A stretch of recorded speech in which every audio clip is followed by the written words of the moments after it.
Je m'appelle Drew Collins. J'ai 18 ans.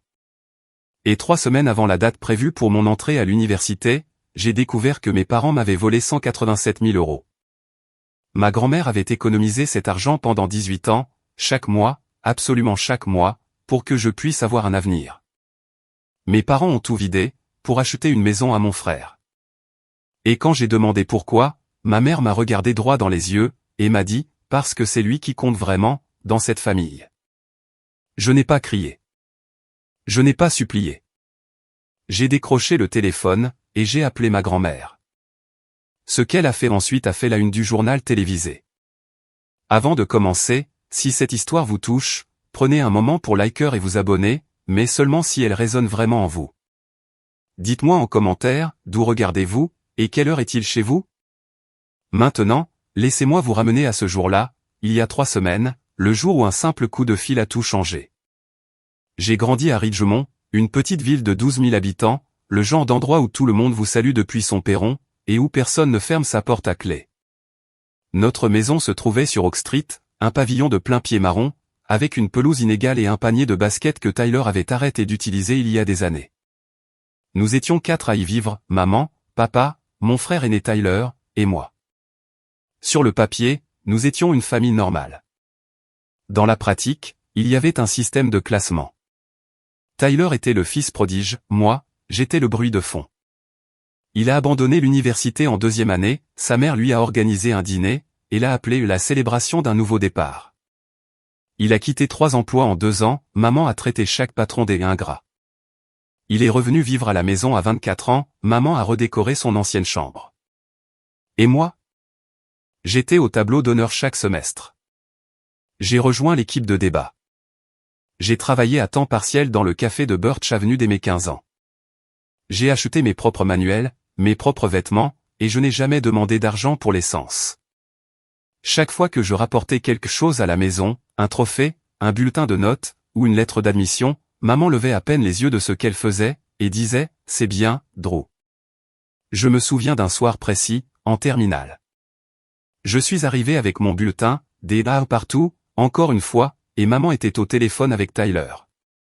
Elle m'a fait signe de m'éloigner sans même me regarder, en pointant du doigt le comptoir de la cuisine. J'ai posé mon bulletin. Il était encore là 3 jours plus tard, jamais ouvert. Papa s'asseyait au bout de la table la plupart des soirs, silencieux, les yeux fixés sur son assiette. Il n'a jamais dit que je ne comptais pas, mais il n'a jamais dit que je comptais, non plus.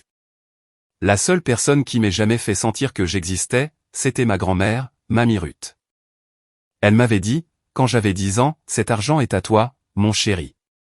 Je l'ai économisé pour ton avenir. Je n'en ai jamais douté, pas une seule fois. Je ne savais pas que maman avait commencé à vider le compte dès le mois de novembre précédent. Laissez-moi vous parler de mon frère, Tyler Collins, 26 ans. Grand, le sourire facile, le genre de gars qui entre dans une pièce et que tout le monde adore. Il tient ça de maman, le charme, cette façon d'attirer les gens. Ce qu'il n'avait pas, en revanche, c'était la persévérance. Il s'est inscrit à la fac d'État, a tenu 3 semestres, puis a dit à maman que les professeurs ne comprenaient pas son potentiel. Elle était d'accord. Il a tenté la vente, a abandonné, il a tenté d'être barman, a été viré, il a tenté le graphisme en freelance, ce qui consistait surtout à rester dans son appartement sur Reddit, pendant que ses factures restaient impayées. À chaque fois, maman avait une explication, le système n'est pas fait pour les créatifs comme Tyler, son patron se sentait menacé par lui, ou encore il a juste besoin de la bonne opportunité. Et chaque fois que je réussissais quelque chose, maman avait aussi une explication, les filles ont la vie plus facile, moins de pression, Drew a juste l'intelligence des livres, ce n'est pas la vraie vie, ou elle n'a pas les fardeaux de Tyler. À Thanksgiving l'année dernière, je venais d'être accepté dans 3 universités. J'attendais que maman en parle au dîner. Elle ne l'a pas fait. Au lieu de cela, elle s'est levée en bout de table, a levé son verre, et a dit, « Je veux que tout le monde sache que Tyler va faire quelque chose d'incroyable. Je le crois de tout mon cœur. » Tout le monde a applaudi, l'oncle Jim, la tante Patty, la cousine Sarah, tout le monde. Personne n'a mentionné mes admissions. Pas une seule personne. Papa était assis tout au bout, la fourchette à la main, fixant sa purée comme si elle détenait les réponses à tout. Après le dîner, mon téléphone a sonné. C'était Mamie Ruth. Elle n'était pas là pour Thanksgiving, à cause d'un genou douloureux cet hiver-là, mais d'une manière ou d'une autre, elle savait. Sa voix était prudente, délibérée. Drew, je veux que tu gardes tout ce que je t'ai envoyé. Chaque enveloppe. Tu me comprends? Je n'ai pas compris, pas sur le moment. Oui, mamie. Je le ferai. J'aurais aimé lui demander pourquoi. 3 semaines avant le jour de la rentrée, un mardi de juillet, j'étais assise au comptoir de la cuisine, mon ordinateur ouvert, pour finaliser mon inscription. Le dépôt pour le logement était payé, grâce à mes économies du café. Le forfait repas était choisi. Les frais de scolarité devaient être transférés depuis mon fonds d'études. J'ai appelé la banque, pour confirmer les instructions de virement. Une simple formalité. J'avais répété cet appel dans ma tête pendant des mois. La femme au bout du fil m'a demandé mon numéro de sécurité sociale, ma date de naissance, et la vérification du compte. Je lui ai tout donné. Puis, le silence. Pas une pause, un vrai silence. Le genre de silence où l'on entend que l'autre cherche ses mots. Mademoiselle Collins, je vois un solde actuel sur ce compte de 214,36 €. J'ai ri. J'ai vraiment ri parce que, évidemment, il y avait une erreur. Je suis désolé. Pouvez-vous vérifier à nouveau? Le compte devrait avoir environ 187 000 €. Encore du silence. Le clic d'un clavier. Mademoiselle, je consulte l'historique des transactions. Il y a eu de nombreux retraits au cours des 8 derniers mois, pour des montants allant de 9 000 à 15 000 € par transaction. Les retraits ont été autorisés par le tuteur du compte, un certain monsieur Roy Collins. Mon père. Je n'ai rien dit. La cuisine était si calme que je pouvais entendre le bourdonnement du réfrigérateur. Par la fenêtre, j'ai vu le nouveau pick-up de Tyler dans l'allée, celui qu'il a eu le mois dernier, celui dont maman disait que c'était une affaire en or grâce à un ami. Mes mains ne tremblaient pas. Elles auraient dû, mais non. Tout s'était figé, comme si le monde avait appuyé sur pause, et oublié de relancer la lecture. 214 € sur 187 000. 8 mois. Il s'était servi pendant 8 mois. J'ai posé le téléphone doucement, je me suis levé, et je suis allé trouver ma mère. Elle était dans le salon, les pieds sur le pouf, regardant une émission de rénovation, avec un verre de thé glacé qui laissait des traces d'humidité sur la table d'appoint, l'air parfaitement serein. Maman, où est mon fonds d'études? Elle n'a pas bronché. Elle n'a même pas eu l'air surprise. Elle a pris la télécommande, a coupé le son de la télé, et s'est tournée vers moi comme si je venais de lui demander l'heure. Nous l'avons utilisé pour la maison de ton frère. Il en avait plus besoin que toi. La pièce a vacillé. Pas physiquement, mais quelque chose s'est brisé en moi. Un mur porteur, dont j'ignorais l'existence, venait de se fissurer. C'était mon argent. Mamie Ruth l'a économisé pour moi. Maman a souri, pas de façon chaleureuse, mais avec cette patience condescendante que l'on a pour un enfant qui ne comprend pas encore le monde. Ta grand-mère peut économiser autant qu'elle veut. Je suis ta mère. C'est moi qui décide de ce qui est bon pour cette famille. C'était un compte sous tutelle. Légalement, il m'appartient. Elle s'est levée, s'est approchée de moi, assez près pour que je sente son parfum, cette vanille qu'elle porte pour aller à l'église. Tu veux parler de justice? Très bien. Poursuis-moi. Mais n'oublie pas qui t'a élevé, qui t'a nourri, qui t'a logé. Elle a incliné la tête, m'observant. Tyler avait besoin d'une base stable, d'un foyer, de quelque chose de concret. Toi. Elle a agité la main comme pour chasser une mouche.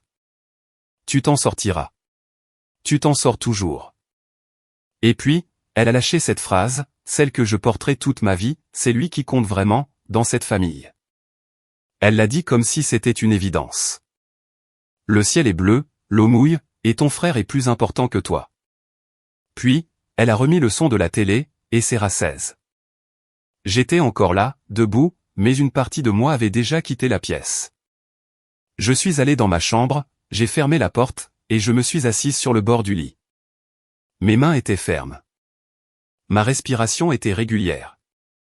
Mais à l'intérieur, les calculs tournaient déjà. Le dépôt pour les frais de scolarité, 5 000 €, à payer dans 10 jours. Si je le manque, je perds ma place. Si je perds ma place, ma demande de bourse, celle qui est liée à l'inscription, s'annule avec 4 années de tableau d'honneur, de trophées de débat, de lettres de recommandation, et de révision à la bibliothèque, parce que je n'avais pas les moyens de me payer un tuteur. Tout cela s'était envolé. J'avais 812 € sur mon compte courant, c'était 4 mois de pourboire au café. Cela ne couvrirait même pas le dépôt, encore moins un semestre. J'ai passé en revue les options. Des prêts étudiants? Il me faudrait un co-signataire. Papa ne signera rien sans l'accord de maman. Un appel d'urgence pour une aide financière? Possible, mais trop lent. Je pourrais supplier. Je pourrais retourner dans ce salon, me mettre à genoux, et demander à ma mère de me rendre mon avenir. Mais je savais déjà ce qu'elle répondrait. Elle dirait ce qu'elle a toujours dit, débrouille-toi, Drew. Tu y arrives toujours. C'est là le piège, n'est-ce pas? Ils ont tout pris parce qu'ils savaient que je ne m'effondrerais pas. Ils ont compté sur ma résilience pour s'autoriser à me piller. Si je ne fais rien, si je reste silencieuse, si j'avale la pilule pour préserver la paix, comme je l'ai fait toute ma vie, je perds 187 000 €. Je perds l'université. Je perds le seul chemin que j'ai construit pour sortir de cette maison, de cette ville, et de ce système où je serai toujours la seconde. J'ai regardé mon téléphone. L'écran s'est allumé. Contact. Le nom en haut de mes favoris, Mamie Ruth. Je ne l'avais pas encore appelé. Pas encore. Parce que je savais qu'une fois cet appel passé, il n'y aurait plus de retour en arrière possible. J'ai trouvé papa dans le garage. Son établi était couvert de bouts de fil et de rubans adhésifs. Il recablait un boîtier électrique pour un client. La radio passait doucement du rock classique. Il n'a pas levé les yeux quand je suis entré. Quoi? Papa. Ses épaules se sont crispées. Il savait. Est-ce que tu as signé les formulaires de retrait? Il a posé sa pince coupante, et a fixé le mur derrière son établi. Il y a eu un long silence, terrible, le genre de silence qui répond avant même que les mots ne soient prononcés.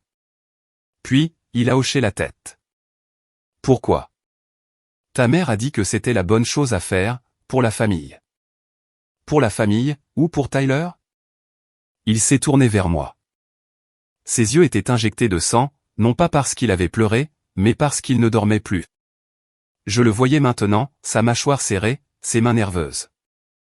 Il savait que c'était mal, depuis le début. Tyler est ton frère. Nous sommes une famille. L'argent. Il reviendra, Drew. Il reviendra, j'ai répété, laissant les mots flotter entre nous.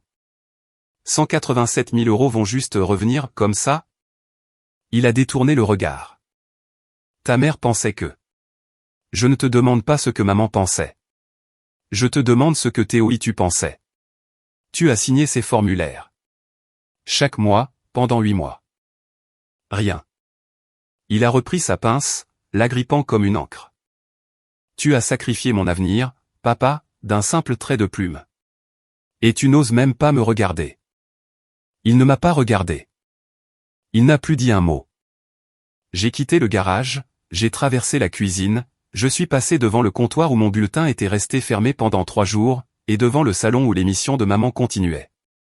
Je suis allé dans ma chambre, j'ai pris mon téléphone, et j'ai appelé Mamie Ruth. Elle a décroché à la 2e sonnerie. Sa voix était chaleureuse, comme toujours, comme un rayon de soleil à travers une fenêtre de cuisine. Drew, ma chérie, tout va bien? Je lui ai tout dit, l'appel à la banque, le solde, les 8 mois de retrait, la signature de papa, et le visage de maman quand elle me l'a annoncé. Chaque mot, dans l'ordre, sans pleurer. Quand j'ai fini, il y a eu un silence, 10 secondes, peut-être plus. Puis sa voix est revenue, et elle était différente. Elle n'était plus chaleureuse, elle était tranchante, contrôlée, comme une lame enveloppée dans du velours. Ils ont tout pris? Oui. Mamie, quand ça? Au cours des 8 derniers mois. Papa a signé. Oui. Et ta mère savait. C'est elle qui a tout planifié. Encore un silence. Je l'entendais respirer, lentement, de cette manière délibérée qu'elle a quand elle réfléchit vraiment à la suite. Drew, écoute-moi attentivement.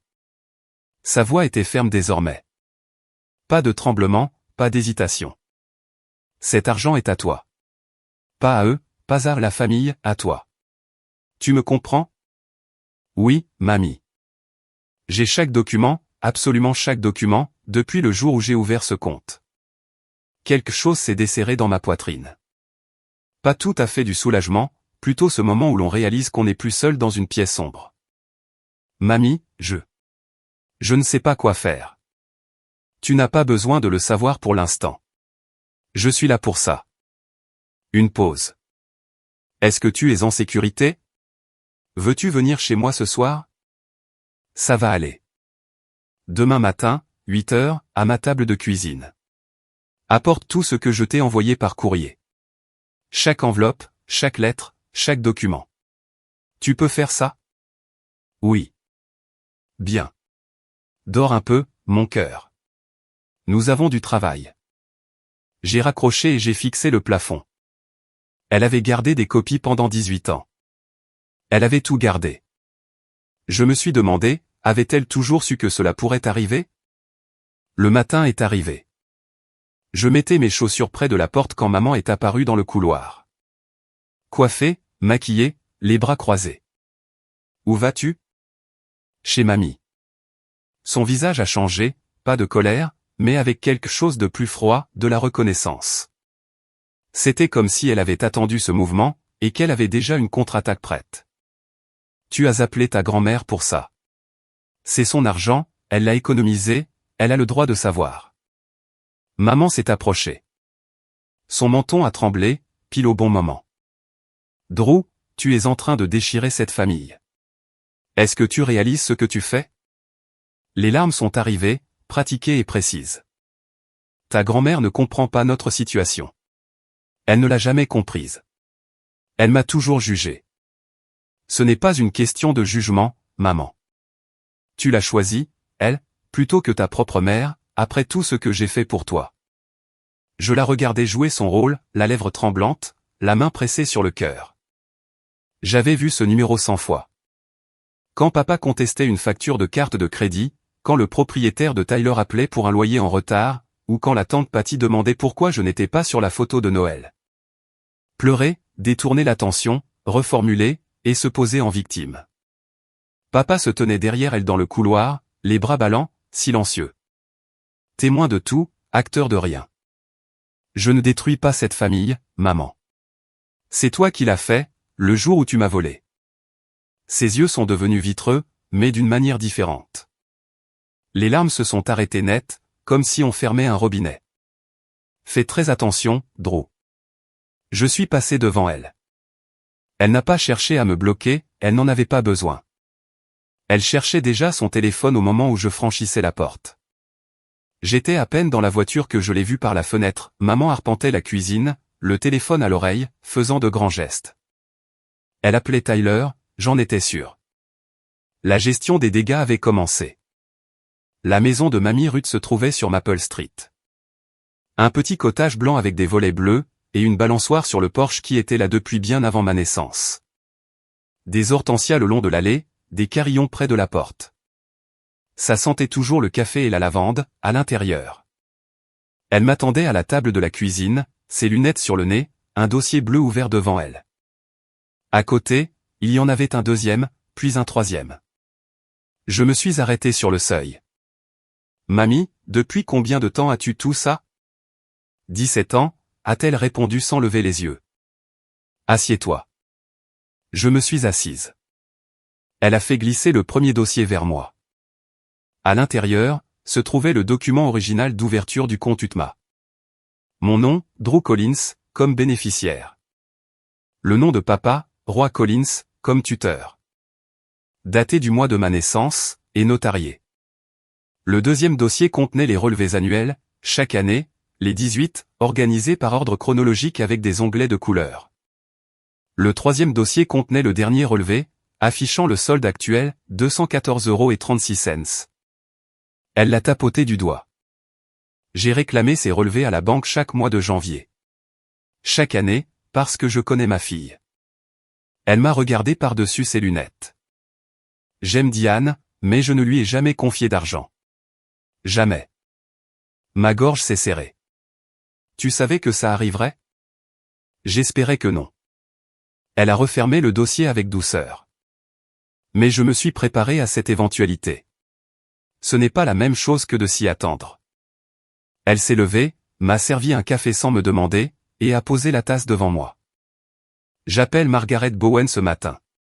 C'est la meilleure avocate spécialisée en succession de tout le comté.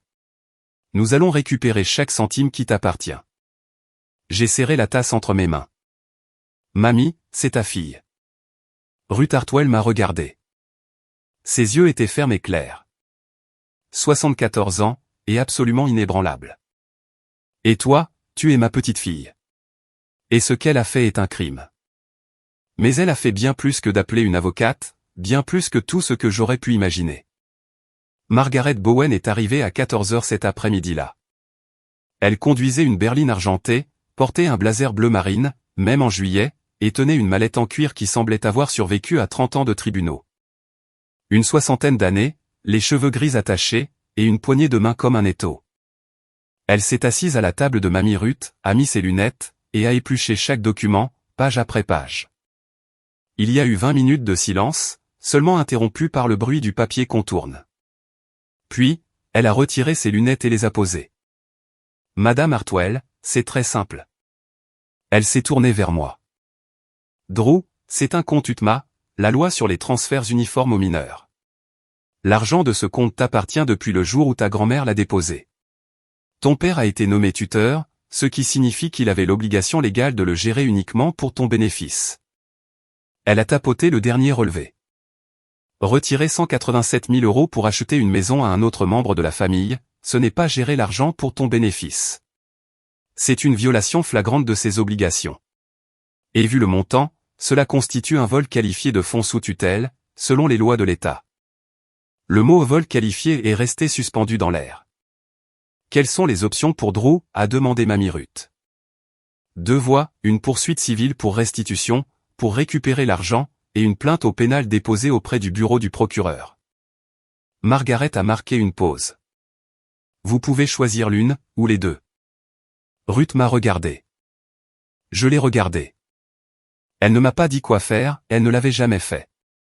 Elle a juste hoché la tête une fois, et a attendu. Les deux, j'ai répondu. Margaret a noté quelque chose dans son carnet, puis l'a refermé. Je déposerai la plainte demain matin.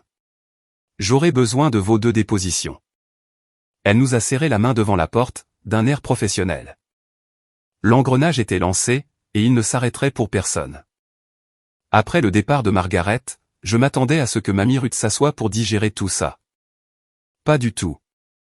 Elle a pris son téléphone, et a fait défiler ses contacts avec la concentration d'une femme qui a déjà prévu ses 3 prochains coups. Mamie, qu'est-ce que tu fais? J'appelle Karen Avery. J'ai écarquillé les yeux. Karen Avery? La journaliste? De Channel 7? Elle était mon élève, promo 2003. Une tête bien faite sur les épaules. Honnête. Mamie, tu es sûre? Ça va être public. Tout le monde va savoir. Ruth a posé le téléphone, et m'a regardé, m'a vraiment regardé, sans colère ni urgence, mais avec la certitude calme de quelqu'un qui a vu sa fille réécrire la vérité pendant 40 ans. Drew, écoute-moi. Diane contrôle déjà le récit. Je te garantis qu'elle a déjà appelé 5 personnes ce matin pour leur dire que c'est un malentendu, une dispute de famille. Elle ira à l'église dimanche, serrera des mains, sourira, et dira que sa mère est devenue difficile. Elle s'est penchée vers moi. Ta mère a survécu à chaque crise de sa vie en s'assurant que personne n'entende l'autre version. Elle compte sur notre silence. C'est sa façon de faire. Elle a toujours fonctionné comme ça.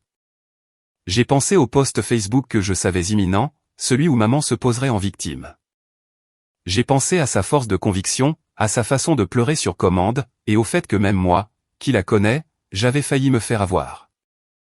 Si nous nous taisons, a dit Ruth, elle transforme ça en un simple désaccord familial.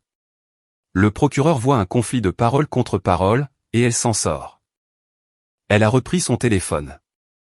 Je n'ai pas économisé cet argent pendant 18 ans pour laisser ma fille le voler dans le silence.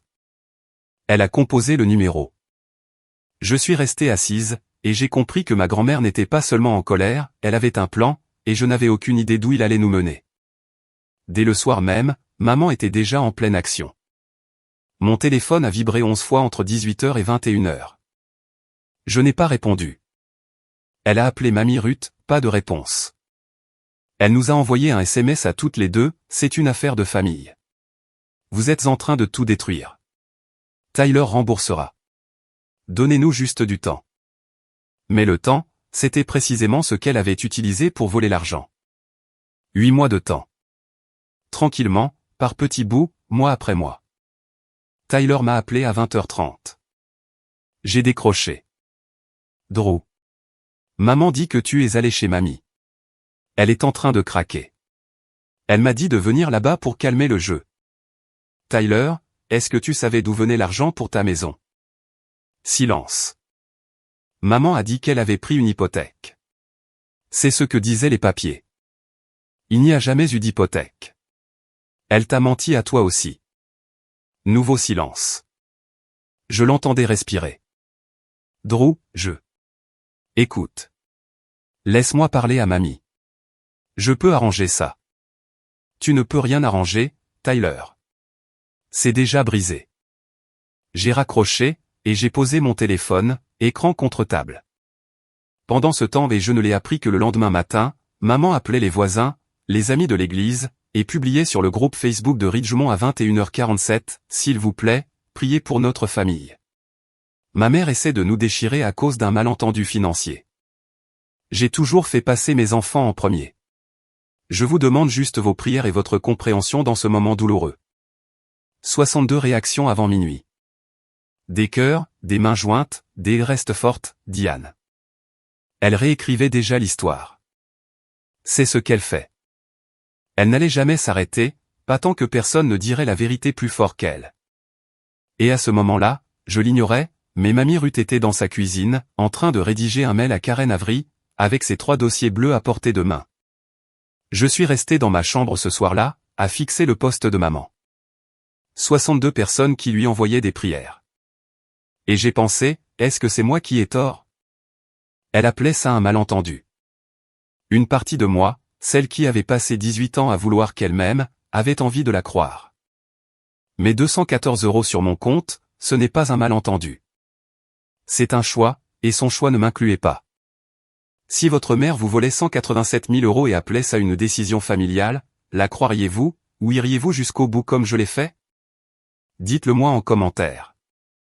2 jours plus tard, samedi, c'était ma fête de remise de diplôme. Je ne voulais pas y aller.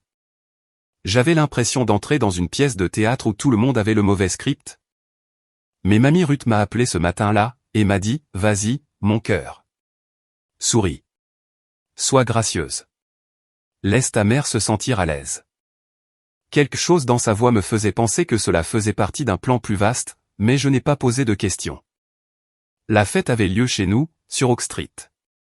Maman avait mis le paquet, des guirlandes aux couleurs de l'école, une banderole Félicitations Drew en lettres dorées, des sandwichs du traiteur et un énorme gâteau à mon nom.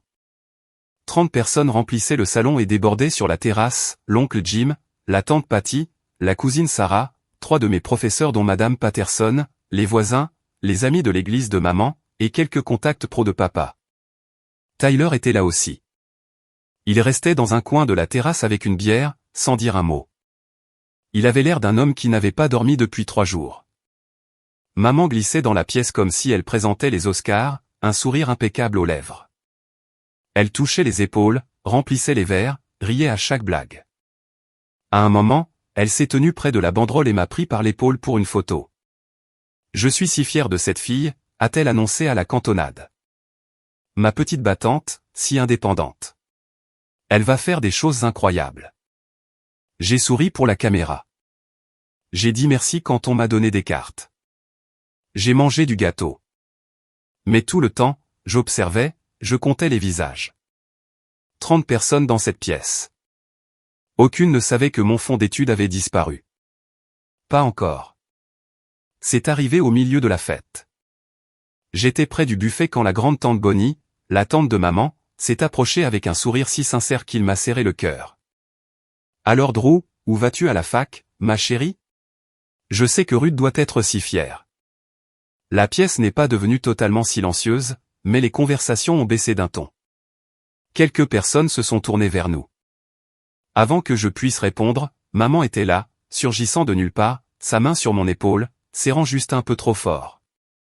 Oh, Drew est encore en train de réfléchir. Tu sais, les jeunes d'aujourd'hui, ils changent d'avis toutes les 2 semaines. Tante Bonnie a penché la tête. Mais Ruth n'avait pas ouvert un fonds pour elle ? Elle en parle depuis des années. Toute la pièce écoutait, désormais. Je le sentais, cet intérêt collectif. Maman n'a pas perdu le fil. Le fonds de ma mère était plutôt un investissement familial, au fond. Et nous l'avons redirigé là où il était le plus nécessaire. Elle rayonnait. Tyler vient d'acheter sa première maison. N'est-ce pas merveilleux ? Quelques hochements de tête, quelques murmures de félicitations polies ont suivi, mais pas de tout le monde. J'ai vu Madame Patterson près de la fenêtre. Elle ne hochait pas la tête. Elle regardait maman avec les yeux plissés, puis me regardait, puis fixait à nouveau maman. Sa mâchoire était serrée. L'oncle Jim a jeté un œil à papa. Papa semblait soudain très intéressé par son assiette en carton. Maman a continué, Drew a toujours été autonome. Elle n'a pas besoin d'un fonds. Elle a de la volonté, n'est-ce pas mon cœur ? Elle a encore serré mon épaule.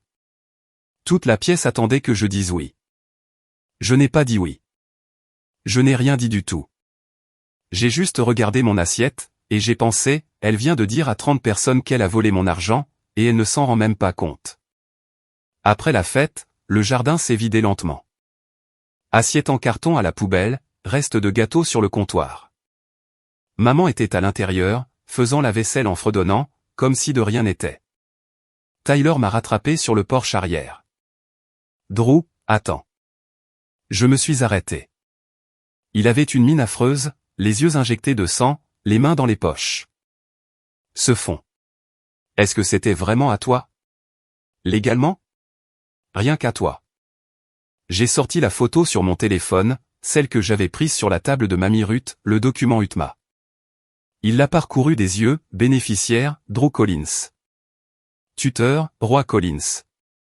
Aucune mention de Tyler. Aucune mention de Diane. Aucune mention de la famille. Son visage est devenu livide. Je ne savais pas, a-t-il murmuré. Drew, je te jure devant Dieu, je ne savais pas. Je te crois. Maman. Elle m'a dit que c'était une ligne de crédit. Elle m'a montré des papiers. Elle disait que tout était en règle. Il n'y a jamais eu de crédit, Tyler. Il s'est assis sur la marche du porche, la tête dans les mains. Pendant un long moment, aucun de nous n'a rien dit. Les grillons chantaient fort. Une voiture passait sur Oak Street. « Qu'est-ce que tu veux que je fasse ?» a-t-il fini par demander. Je me suis assise à côté de lui, mais pas trop près. Je ne veux rien de ta part. Je veux juste ce qui est à moi. Il a hoché la tête lentement, comme si le poids de tout ça s'installait enfin dans ses os. Elle m'a menti à moi aussi, a-t-il dit doucement. Elle m'a regardé en face, et elle a menti. Oui, j'ai répondu. Elle l'a fait. Nous sommes restés là, dans la pénombre. 2 frères et sœurs, de part et d'autre d'un vol qu'aucun de nous n'avait prévu. Et pour la première fois de nos vies, nous étions sur la même longueur d'onde. Mais je savais que d'être sur la même longueur d'onde ne garantissait pas la même fin. Lundi matin, maman a ouvert la boîte aux lettres, et a trouvé une enveloppe du cabinet de Margaret Bowen. Je le sais, parce que je l'ai entendu hurler depuis ma chambre. Pas un mot, mais un cri, brut, furieux, comme un animal pris au piège. 30 secondes plus tard, elle martelait ma porte. Tu portes plainte contre tes propres parents. J'ai ouvert la porte. Elle tenait la lettre, une demande formelle de restitution, et une notification de plainte au pénal déposée auprès du procureur. Est-ce que tu as perdu la tête, Drew ? Tu m'as volé 187 000 € sur un compte sous tutelle. C'est un crime. C'est notre famille. Ce n'est pas quelque chose que l'on règle au tribunal. Je n'ai pas haussé la voix, je n'en avais pas besoin. Les faits parlaient d'eux-mêmes. Tu as eu 8 mois pour me le dire. Tu as choisi de ne pas le faire. Voici la conséquence. Et là, le basculement, les larmes à nouveau, pile à l'heure. Elle a froissé la lettre contre sa poitrine. Sa lèvre tremblait. Sa voix est descendue dans ce chuchotement blessé qu'elle a perfectionné au fil des ans. J'essayais d'aider cette famille. Mes 2 enfants. Tu ne sais pas la pression que j'ai subie. Tyler avait besoin d'eux. Tyler n'avait pas besoin de mon fonds d'études, maman. Ses yeux se sont durcis, les larmes se sont évaporées, et la vraie Diane est apparue. Pas la martyre, pas la mère dévouée, mais la femme qui a regardé l'avenir de sa fille et a décidé que c'était une monnaie d'échange. Si tu vas jusqu'au bout, a-t-elle dit, d'une voix plate, tu ne feras plus jamais partie de cette famille. J'ai soutenu son regard. Je n'en faisais déjà plus partie. Elle m'a fixé pendant 3 longues secondes. Puis elle a fait demi-tour, a descendu le couloir, et a claqué la porte de sa chambre si fort que les cadres se sont mis à vibrer. Le lendemain matin, Mamie Ruth a appelé Karen Avery, et tout a basculé. Karen Avery est arrivée chez Mamie Ruth le mercredi à 10h. Un caméraman, un producteur de terrain, et un van gris de Chanel s'est garé sur Maple Street. Karen était au début de la quarantaine, avec un regard acéré. Elle a serré la main de Mamie sur le seuil et a dit « Madame Hartwell, je ne vous ai pas vu depuis mes cours d'anglais en seconde. Vous étiez nulle en orthographe, a dit Ruth, mais vous saviez écouter. C'est ce qui compte aujourd'hui. » Elles se sont assises à la table de la cuisine. Les dossiers bleus étaient ouverts, la caméra tournait. Ruth a raconté l'histoire comme elle fait tout, calmement, intégralement, sans embellissement. 18 ans d'économie, 5 cents à 800 € par mois, prélevés sur son salaire de prof puis sa pension. Un total de 187 000 €, intérêts inclus. Le tout déposé sur un compte UTMA pour sa petite fille, Drew Collins. Elle a fait glisser les documents sur la table, l'ouverture du compte, les relevés annuels, et le solde final, 214 €. Ma fille et son mari ont retiré chaque centime, a-t-elle dit, en regardant droit vers la caméra. Ils s'en sont servis pour acheter une maison à leur fils, pas pour Drew. Drew n'a pas reçu un seul euro. Karen a demandé, et vous portez plainte contre votre propre fille? Ruth a joint ses mains, fermes et inébranlables. J'aime ma fille. Je l'aimerai toujours. Mais j'aime encore plus la justice. Et Drew mérite justice. Cet argent n'a jamais été à moi pour que je le donne à Diane. Il n'a jamais été à Diane pour qu'elle le prenne. Il appartenait à Drew, dès le jour où j'ai déposé le premier euro. La caméra est restée sur son visage un long moment. 74 ans, professeur à la retraite, une colonne vertébrale d'acier. Karen Avery l'a remercié, a rangé ses affaires, et nous a dit que le reportage passerait au journal de jeudi soir. 48 heures. Dans 48 heures, toute la ville saurait. Jeudi, journal de 18 heures. J'ai regardé ça depuis le salon de Mamie Ruth. Elle était dans son fauteuil, les mains jointes sur les genoux, les yeux sur l'écran, et aucune de nous n'a dit un mot. Le reportage a duré 4 minutes. Karen Avery commentait sur des images de notre ville, du tribunal, de la banque sur Main Street et du lycée. Puis le visage de Mamie Ruth a rempli l'écran, sa voix ferme et claire, portant la vérité dans 12 000 foyers. Une grand-mère accuse sa fille d'avoir volé le fonds d'études de 187 000 € de sa petite fille. Cela s'est passé exactement comme on pouvait s'y attendre, et même au-delà. À 20h, le groupe Facebook communautaire de Ridgemont était en feu. Des centaines de commentaires, de partages, des gens qui interpellaient d'autres gens. Madame Patterson, ma prof d'anglais, a écrit « J'ai eu Drew Collins pendant 4 ans. Elle a mérité chaque note, chaque prix, chaque opportunité. Cette fille mérite mieux que ça. » 87 likes en 20 minutes. Les parents commençaient à poster « J'ai un compte UTMA pour mon fils, je vais vérifier ça tout de suite, est-ce que c'est possible? Un parent peut juste prendre l'argent? J'appelle ma banque demain. » Je faisais défiler les commentaires depuis le canapé de Ruth. La plupart étaient bienveillants. Quelques-uns étaient prudents, il y a toujours 2 versions à une histoire. Mais quand Karen Avery a publié un lien expliquant les règles légales des comptes sous tutelle, même les plus prudents se sont tus. Maman regardait, je le sais, parce que Tyler m'a envoyé un SMS à 20h22, maman a vu les infos. Elle a essayé d'appeler la chaîne pour qu'ils retirent le sujet. Ils ont refusé. Puis un second SMS, je l'ai vu aussi. Je suis tellement désolé, Drew. Je vais arranger ça. L'histoire a été reprise par une chaîne d'envergure régionale dès le vendredi matin. Ridgemont n'avait jamais rien vu de tel, et ce n'était que le début. La contre-attaque de maman est arrivée vendredi à midi, un long post Facebook très travaillé sur sa page personnelle, l'histoire que vous avez vue aux infos ne raconte qu'une partie des choses. Je suis une mère aimante qui a tout sacrifié pour ses 2 enfants. Les fonds ont été utilisés pour l'avenir de notre famille. Ma mère et moi avons nos différends depuis des années, et j'ai le cœur brisé qu'elle ait choisi de les rendre publics. Je demande de l'intimité, de la compassion, et des prières dans ce moment incroyablement difficile.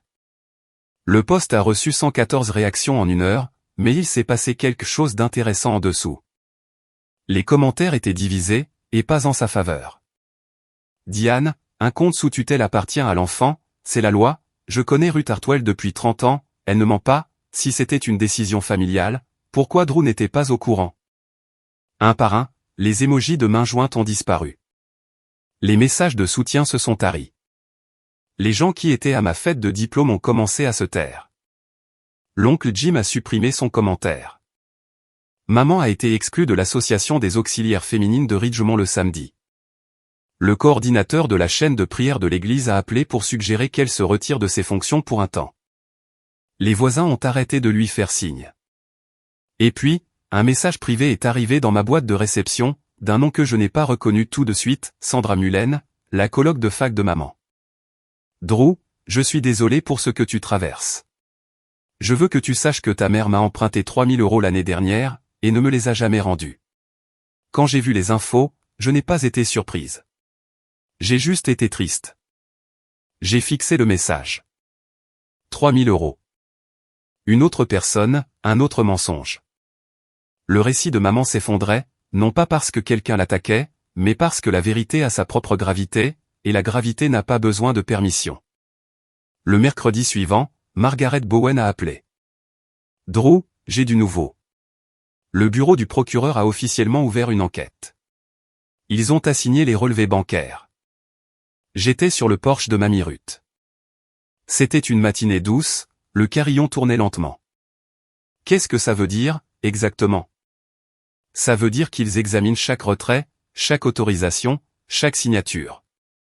Avec 187 000 € de transferts documentés utilisés pour un achat qui ne te concernait pas, c'est un cas d'école. Je serais très surprise qu'il n'y ait pas de poursuite. Cas d'école. Ma famille, réduite à un exemple de manuel juridique. Quel genre de poursuite? Vol qualifié. Vu le montant, ta mère et ton père risquent de graves conséquences. On parle de liberté surveillée au minimum, et potentiellement de la prison ferme. J'ai fermé les yeux. Le carillon a émis un son doux et clair. Est-ce qu'il y a un moyen? S'il rembourse, est-ce que ça peut s'arrêter? La restitution peut être un facteur atténuant lors de la condamnation, mais le procureur prend ses décisions de manière indépendante. Une fois la plainte déposée, tu ne peux plus la retirer. J'ai appelé Mamie Ruth après avoir raccroché. Elle était à l'intérieur, en train de préparer le déjeuner. J'ai peur, mamie. De quoi? Qu'ils aillent vraiment en prison. Ce sont mes parents. Ruth est restée silencieuse un moment, un long moment. Et quand elle a parlé, sa voix était la plus douce qu'elle ait eue depuis le début. Drew, ce n'est pas toi qui les as mis là. Ce sont eux qui s'y sont mis tout seuls. Chaque signature, chaque retrait, chaque mensonge, c'était leur choix, pas le tien. J'ai hoché la tête même si elle ne pouvait pas me voir à travers la moustiquaire. Maintenant, entre. La soupe va être froide. Je suis entré. J'ai mangé la soupe, mais mon esprit était ailleurs, parce que Tyler s'apprêtait à faire quelque chose que personne n'avait prévu. Tyler a appelé un vendredi après-midi. Sa voix semblait différente, plus calme, plus vieille d'une certaine façon. Drew, j'ai parlé à un avocat. Mon propre avocat, pas celui de maman. D'accord. Je rends la maison. J'étais dans la cuisine de Mamie Ruth, j'ai posé le verre que je tenais. Tyler. La maison est à ton nom. Je sais, et elle a été achetée avec ton argent. Je ne peux pas vivre dedans. Je passe mes nuits à fixer le plafond, en pensant que c'est ma petite sœur qui a payé pour ce toit sans le savoir. C'est fini. Il m'a expliqué le plan. Il allait mettre la maison en vente. L'argent irait directement sur un compte de restitution. Margaret Bowen superviserait le transfert. Propre, légal, documenté. Mon avocat dit que je n'y suis pas obligé légalement, a continué Tyler. Je n'étais pas le tuteur. Je n'ai rien signé. Je ne savais pas. Alors pourquoi tu fais ça? Parce que c'est ce qui est juste. Et parce que... Il a marqué une pause. Sa voix s'est brisée un instant. Point parce que je ne veux pas être la personne que maman a voulu faire de moi. Je refuse. Je n'ai rien dit pendant un moment. La cuisine était silencieuse. Mamie Ruth était dans la pièce d'à côté, je l'entendais tourner les pages d'un livre. Tyler, elle t'avait dit que c'était un prêt. Elle m'a dit beaucoup de choses. Autre pause. J'ai repris les papiers qu'elle m'avait donnés, les documents de la ligne de crédit hypothécaire. Ce sont des faux, Drew. Il n'y a pas de crédit, pas de prêteur, pas de numéro de dossier. Elle a tout fabriqué. L'air a quitté mes poumons. Maman n'avait pas seulement volé mon argent, elle avait construit une montagne de mensonges administratifs pour se couvrir. Elle a forgé des documents. Elle a menti en plein visage à son propre fils. Merci, Tyler, j'ai dit, parce que c'était tout ce que je pouvais articuler. Ne me remercie pas. J'aurais dû poser des questions il y a bien longtemps. Il a raccroché. Je me suis assise à la table, les yeux fixés sur le mur. Cette famille était brisée, c'est vrai, mais peut-être. Peut-être pas entièrement. 2 semaines plus tard, le procureur a officialisé les choses, Diane Collins et Roy Collins ont été formellement inculpés de vol qualifié de fonds sous tutelle. Le montant, 187 000 €. Le chef d'inculpation, détournement d'actifs UTMA détenu en fiducie pour un bénéficiaire mineur. Karen Avery a diffusé la mise à jour lors du journal de jeudi, un couple de Ridgemont fait face à des accusations de crime après avoir prétendument vidé le fonds d'études de leur fille. Maman a engagé un avocat de la défense. Sa stratégie était prévisible, arguer qu'en tant que tuteur, Roy pensait agir dans son bon droit, que la famille considérait ces fonds comme collectifs, un simple malentendu sur les obligations de tuteur. Mais les relevés bancaires racontaient une autre histoire, 9 000 par-ci, 12 000 par-là, 15 000 étalés sur 8 mois, juste en dessous des seuils de déclaration qui déclenchent des alertes automatiques. C'était calculé, délibéré. Ce n'était pas un malentendu, c'était une stratégie. Et quand la révélation de Tyler sur les faux documents de crédit est parvenue au procureur, tout a changé. Des documents falsifiés transforment une mauvaise décision en acte prémédité. Roy, par l'intermédiaire de son avocat, a contacté le procureur pour proposer un accord. Il voulait coopérer, admettre sa faute, et assumer sa responsabilité. Maman a refusé. Elle continuait de se battre, affirmant encore et toujours que c'était son droit de mère. Je regardais les nouvelles depuis le salon de Mamie Ruth. Le même fauteuil, les mêmes mains jointes. Je ne voulais pas qu'il finisse au tribunal, j'ai dit à personne en particulier. Je voulais juste qu'ils soient mes parents. Ruth s'est penchée, et m'a serré la main. Elle n'a rien dit, elle n'en avait pas besoin. Dehors, le réverbère de Maple Street s'est allumé. Le soleil se couchait sur Ridgemont. Et la famille Collins, quel que soit le sens que ce mot avait autrefois, ne serait plus jamais la même. Mais la vérité était là. Et la vérité, contrairement à l'argent, ne peut pas être retirée. Pendant que la machine judiciaire avançait, Mamie Ruth a fait ce qu'elle a toujours fait, elle a agi. Un mardi calme, elle a rencontré Margaret Bowen au cabinet de l'avocate, en ville. J'étais assise à côté d'elle.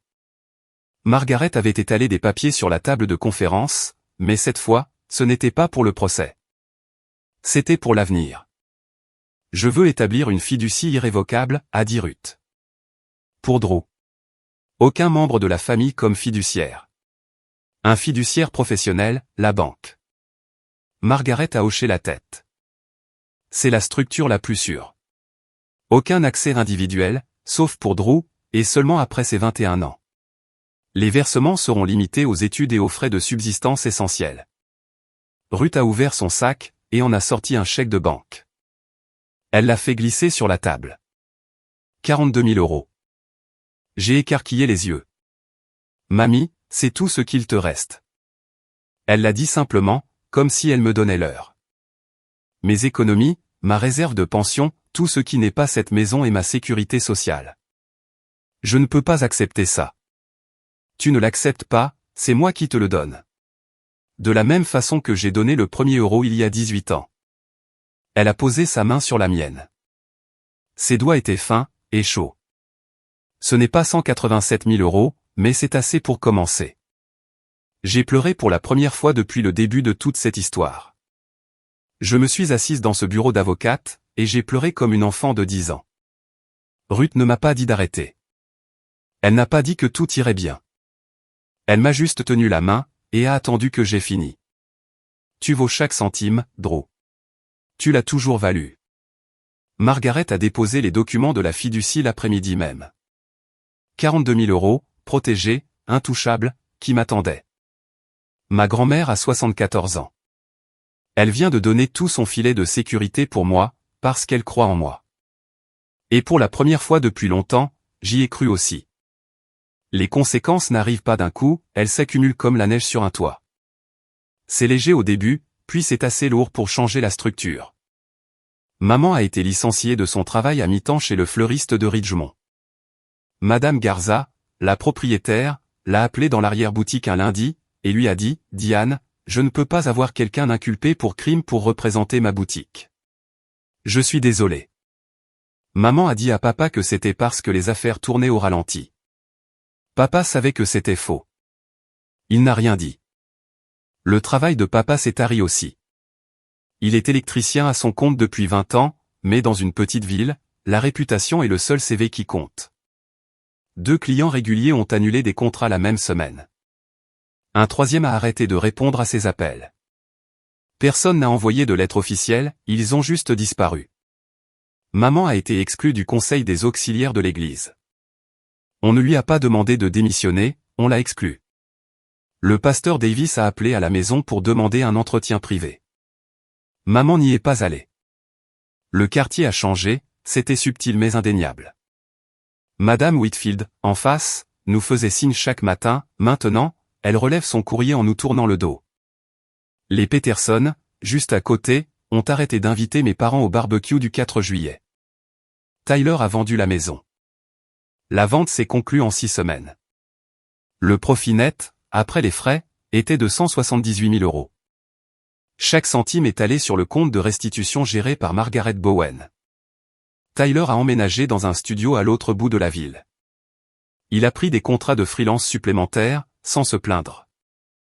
Tyler et moi, on se parle toujours. Des conversations courtes, prudentes. Il m'envoie des SMS tous les 2 ou 3 jours, j'espère que les cours se passent bien. Je réponds, merci. J'espère que tu tiens le coup. On n'en est plus où on en était, mais on n'a pas disparu pour autant. La ville n'a pas oublié, mais elle n'a pas non plus cherché à nous achever. Les gens se sont juste adaptés. Ils ont revu leur jugement sur qui était vraiment Diane Collins.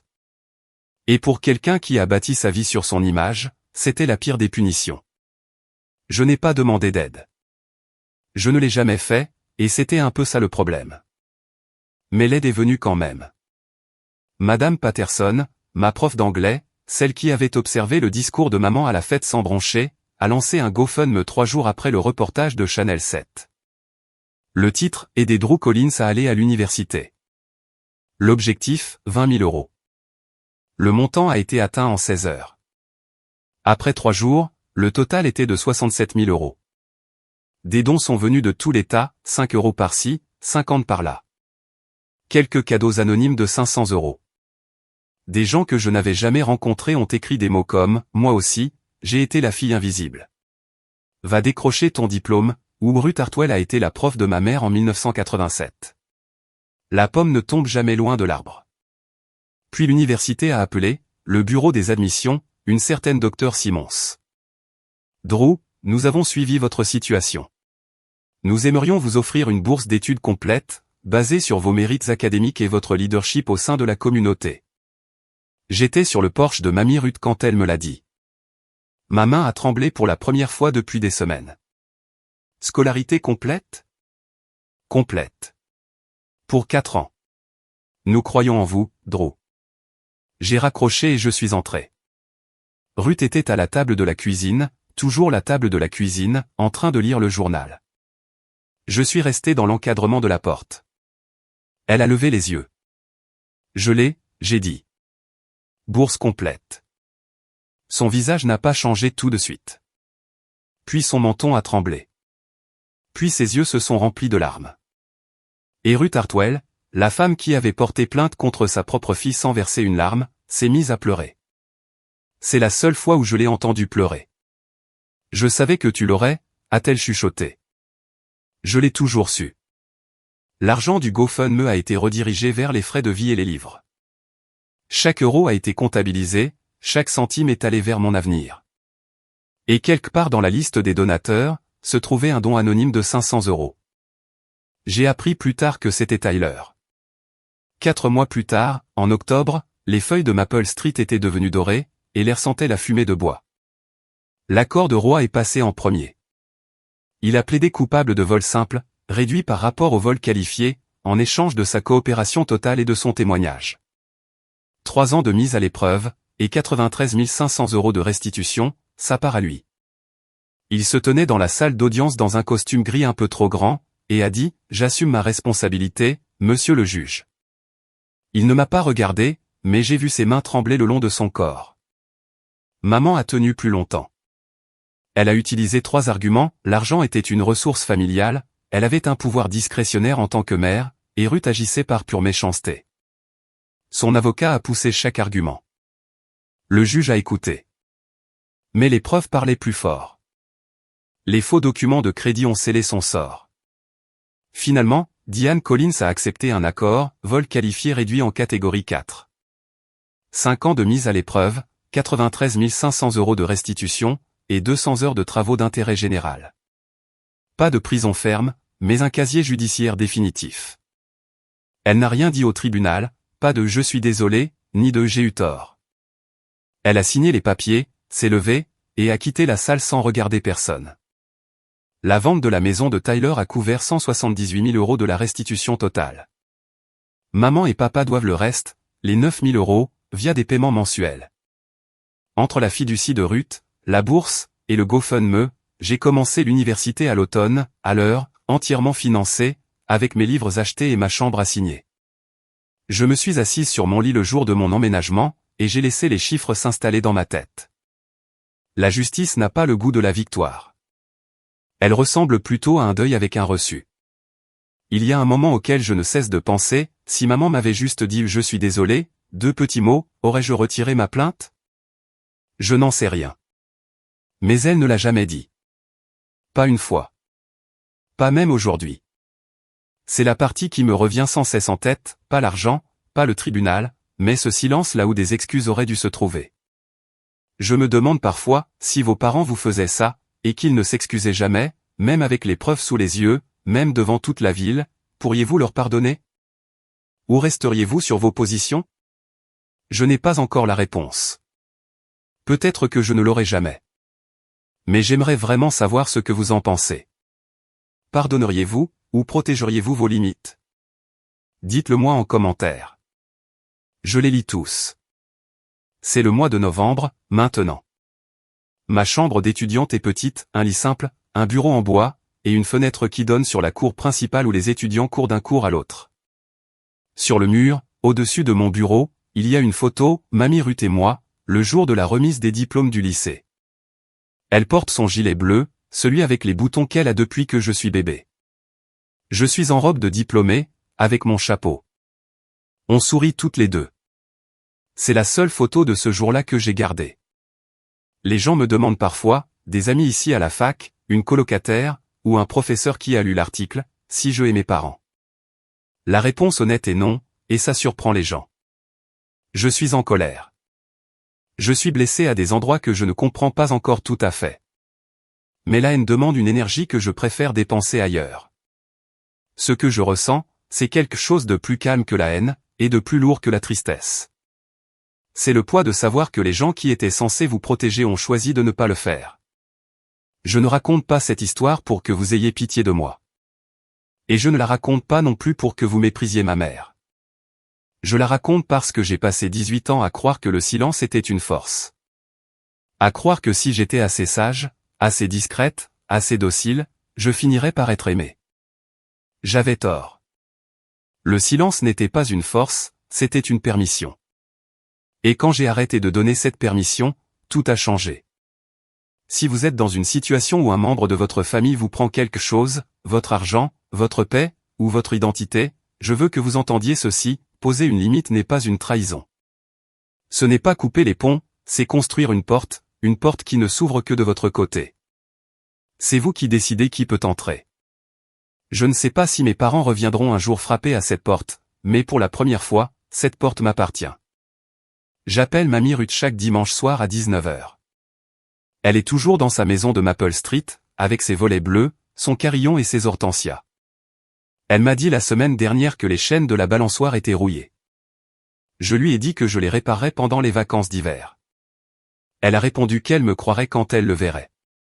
Les dossiers bleus sont toujours dans le tiroir de sa cuisine.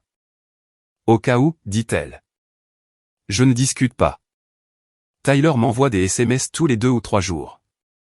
Des messages courts, légers, comment est la nourriture au réfectoire? Dégoûtante, mais gratuite, hein. Tiens bon. On est en train de reconstruire quelque chose. Je ne sais pas encore comment l'appeler. Ce n'est plus ce que c'était avant, parce que ce que c'était avant n'était pas réel. C'est plus lent, plus prudent, bâti sur quelque chose qui pourrait vraiment tenir le coup. Mais maman et papa, je ne leur parle pas. Pas d'appel, pas de message, pas de visite.